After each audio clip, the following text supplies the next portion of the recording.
নমস্কার বন্ধুরা, দীপিকাস ব্লগে আপনাদের সকলকে জানাই স্বাগত। আজকের ভিডিওটা কিন্তু একটু অন্যরকমভাবে শুরু করলাম, কারণ প্রত্যেক দিন আমি আমার দেখাই যে আমি কাজ করব, এখন কাজে বসবো, কিন্তু আজকে আমি মেশিনে কাজে বসে ভিডিওটা চালু করে রেখেছিলাম। তো ভাবলাম যে আজকে সকাল এখন 10টা, এইভাবেই শুরু করি আজকে আমার দিনটা। সারাটা দিন আমার সাথে থাকবেন।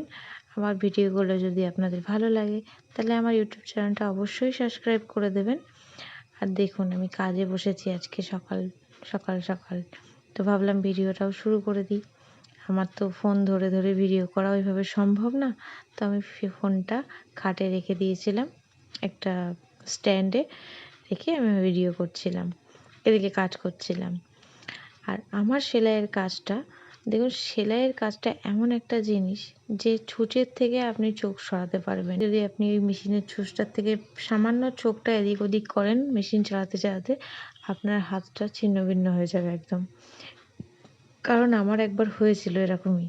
তো আমি সেই ভয়ে এখনও যেন আমার মনে হয় যে আমি একটু এদিক ওদিক করলেই ছুঁচের মধ্যে আমার হাতটা ঢুকে যাবে।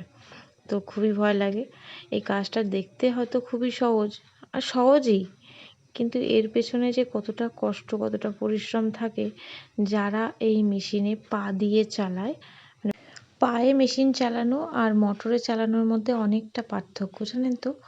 পায়ে অনেকটা প্রেশার লাগে, আর মোটরে তো হালকা করে চাপ দিলেই পা দিয়ে চলতে থাকে।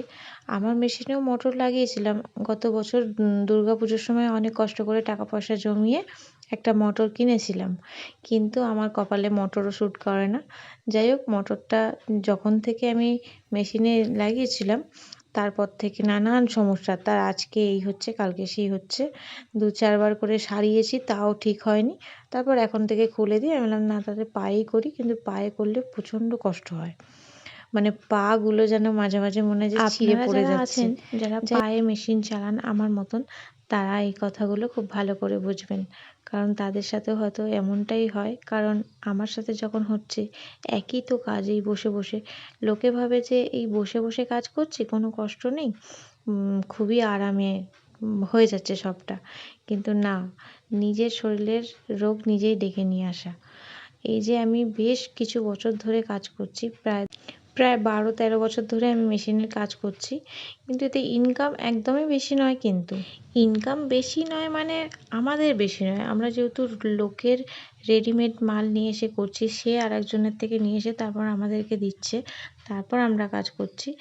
এই কাজটাই যারা হচ্ছে বানায়, মানে পিস কেটে বানিয়ে নিজে নিজে করে অর্ডার নিয়ে, তাদের অনেকটা লাভ আছে, কিন্তু আমাদের অতটা লাভ নেই। আমি যেহেতু লোকের কাজটা করছি, তো ওই কারণে কত এই বেশি, মানে ডর্জন হিসেবে টাকা দেয়।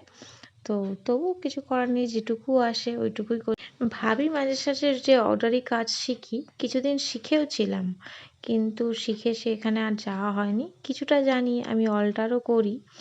তো অল্টার তো আর সবসময় আসে না, মাঝে মাঝে যখন আসে তখন ওই অল্টারগুলো করি। আর দেখুন আমি এই যে এখন যে চাপটা দিচ্ছি, ডবল একটা সেলাই দিচ্ছি, এই সময়টা কিন্তু মেশিনের থেকে এক ফোঁটা চোখ সরানো যাবে না। একে তো সেলাই এদিক ওদিক হয়ে যাবে, আর নয়তো আপনি যদি একটু এদিক ওদিক করেন, আপনার ওই যে ডান হাতটা আমি মেশিনের ঠিক ছুঁচের আগে দিয়ে রেখে দিয়েছি, ওখান থেকে কিন্তু আমার হাতটা ফটাং করে ঢুকে যাবে। আর ডান হাতটাই আমার একবার গেছিলো, ডান হাতের মাঝখানের আঙুলের পুরো নখটাই উঠে গেছিলো, জানেন। তো দেখুন কথা বলতে বলতে আপনাদের আমার পুরো চাপটাই দেওয়া হয়ে গেল ডবল সেলাইয়ের। এইবার আমি এগুলোকে কেটে নেব। প্রথম ব্লাউজের 6টা পার্ট থাকে, সেই 6টা পার্টের 2টো পার্ট কমপ্লিট হলো সবে। তো দেখতে দেখতে দেখুন 2টো পার্ট কমপ্লিট করে ফেললাম। তো আমার বেশ খানিকটা কাজ হয়ে গেল। তো আপনারাও কারা কারা সেলাই করেন, আমার ভিডিও আপনাদের সামনে যায়, অবশ্যই কমেন্টে আমাকে জানাবেন। যারা আমার মতন, সবাই তো আর অর্ডারি মাল করেন না, হয়তো এরকমও অন্যের কাজও করেন, তো তারা অবশ্যই কমেন্ট করবেন। চলুন, অনেকটা কাজ হয়ে গেল, চলে এলাম রান্না করতে। এই ভাত বসিয়ে দিয়েছি, আর একদিকে ডালের জল বসিয়েছি, ভাত বসিয়ে দিয়েছি। মুসুরির ডাল রান্না করবো, ডালটা এখন ধুয়ে নেব।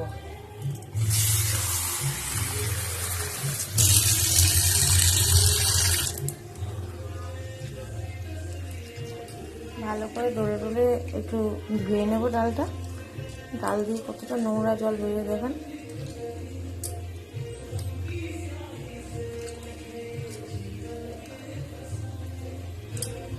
দু তিনবার করে ধুয়ে নেব, নিয়ে ভালো করে ধুয়ে নিয়েছি।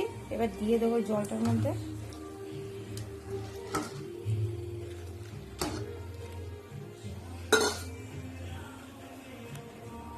ডাল ভাত হোক, আমি এখনো স্নান করে মাথা আসাইনি, মাথা আসাবো, জামা কাপড় মিলবো, মেলে চলে এসে বাকিটা নাটক করবার। এদিকে আজকে মাছটা দেখাই, দেন কি মাছ আছে। এই যে এই মাছটার ঝাল করব। মাছের নাম জানি না, তবে ওই মাছটার ঝাল করব। এখন গিয়ে জামা কাপড় মেলবো, মিলে মাথাটা আসছে, সিঁদুরটা পরা হয়ে গেছে, তারপর বাকি রান্নাগুলো করব। দেরি হয়ে গেছে অনেক এমনিতেই, দুদিন ধরে সত্যি তাড়াতাড়ি কিছু হচ্ছে না, সবই দেরি হয়ে যাচ্ছে। মাথাটা আসতে চলে এলাম রেডি হয়ে। এখন ডাল আর ভাত তো বসানোই রয়েছে, ওগুলো হয়ে যাচ্ছে, প্রায় অনেকটাই হয়ে গেছে। সবজি কেটে নেবো। দুদিন তো ডাল আর আলু সিদ্ধ খাবে আজকে, ওই জন্য ওর জন্য বেশি কিছু করার নেই। এই যে ডালের সাথে একটু পেঁয়াজ কলি ভাজবো, কচু রয়েছে, এদিকে কড়াইশুঁটি, অনেক কিছু সবজিপাতি রয়েছে, কিন্তু এত কিছু আজকে করবো না। মাছের ঝাল, ডাল আর এই পেঁয়াজ কলি সব কেটে নিই, তারপর আবার দেখা হচ্ছে আপনাদের সাথে।